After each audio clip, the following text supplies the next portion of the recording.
Parliament में खड़े होकर के पूछते थे और अपने आप को बहुत विद्वान मानने वाले लोग पूछते थे।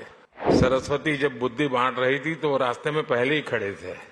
यहां तक पूछ लेते थे बिजली भी तो नहीं है, रिचार्जिंग कहां होगा, फिनटेक क्रांति कैसे होगी, ये पूछा जाता था। और मुझ जैसे एक चाय वाले को पूछा जाता था। आपको याद होगा कुछ लोग पहले पूछते थे, पार्लियामेंट में खड़े होकर के पूछते थे और अपने आप को बहुत विद्वान मानने वाले लोग पूछते थे।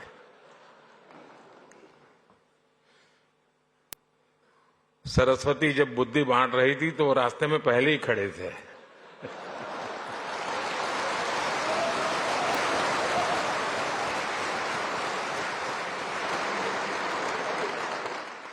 और क्या कहते थे?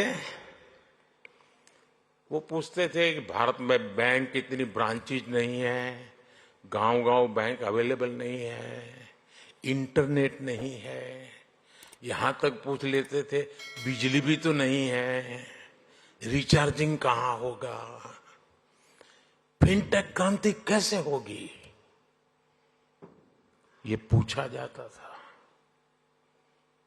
और मुझ जैसे एक चाय वाले को पूछा जाता था।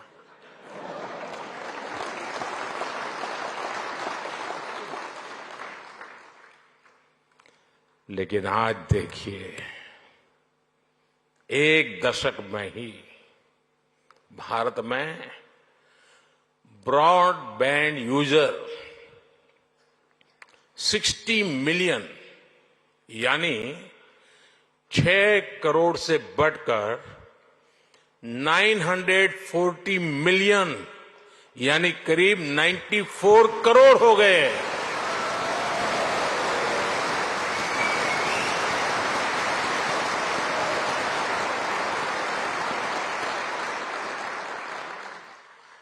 आज 18 वर्ष से ऊपर का शायद ही कोई भारतीय हो जिसके पास उसकी डिजिटल आइडेंटिटी आधार कार्ड नहीं है।